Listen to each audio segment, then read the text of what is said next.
اب یہاں میں لگے ہاتھوں یہ بھی ذکر کر دوں، آئندہ انشاءاللہ شاید دوبارہ بھی اس کا تذکرہ آئے گا جب دجال کا تفصیلی تذکرہ ہوگا، کہ دجال کے قتل کے لیے عیسیٰ علیہ السلام ہی کو اللہ تعالیٰ نے کیوں منتخب فرمایا۔ شاید اس میں بہت بڑے دقیق اشارات ہیں۔ دجال کی جو تفصیلات آپ سنیں گے تو اس کے بعد آپ کی سمجھ میں پوری طرح آ جائے گا کہ سائنس اور ٹیکنالوجی کی جو آخری درجے کی جو ایجادات ہوں گی اس کا استعمال کر رہا ہے یہ دجال پردے کے پیچھے سے بھی، اور اسی کا استعمال کرے گا یہ دجال سامنے آنے کے بعد بھی۔ یہ اسی سائنس اور ٹیکنالوجی کا نقطہ عروج ہوگا، آخری جو عروج معراج ہو سکتی ہے سائنس اور ٹیکنالوجی کی۔ آپ انشاءاللہ دجال کے تفصیلی تذکرے میں ان باتوں کو سنیں گے تو اللہ تعالیٰ نے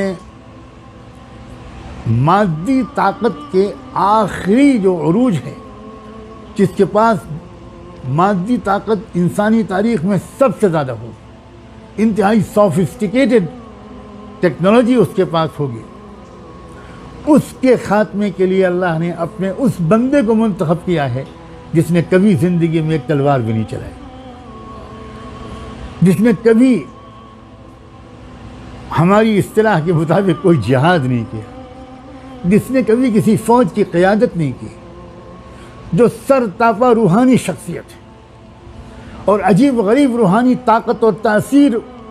ان کے پاس تھی۔ آپ سن چکے کہ وہ مردوں کو زندہ کر دیتے تھے، وہ مٹی کا پتلا بناتے تھے اور اس پر دم کرتے تھے، وہ زندہ پرندہ بن کے اڑ جاتا تھا، وہ بیماروں پر دم کرتے تھے اور اندھوں کے آنکھوں میں روشنی آ جاتی تھی۔ عجیب روحانی تاثیر، عجیب روحانی طاقت، اس روحانی طاقت کو اللہ تعالیٰ نے روک کے رکھا ہے، شاید یہ سبق سکھانے کے لیے کہ مادیت کا مقابلہ تم صرف مادیت سے نہیں کر سکتے، تم کو مادیت اور سائنس اور ٹیکنالوجی کے مقابلے کے لیے بہت زیادہ توجہ اپنی روحانی طاقت کے مضبوط کرنے میں لگانا چاہیے۔ اور روحانی طاقت مضبوط ہوتی ہے تقوی سے، تعلق مع اللہ سے، گناہوں سے بچنے سے، کثرت ذکر سے، خلوت اور تنہائی کے اہتمام سے، صالحین کی صحبت سے۔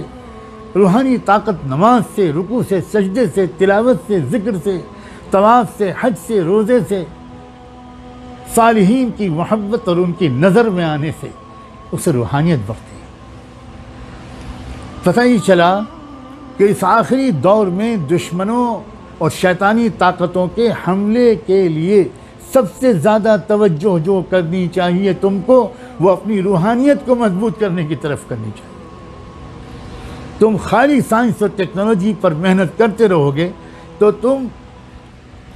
500 سال بھی اگر محنت کرو گے تو تم وہاں نہیں پہنچ سکتے جہاں تمہارا دشمن پہنچ چکا ہوگا۔ اس لیے تم بے شک ضروری حد تک تم اسباب اختیار کرو،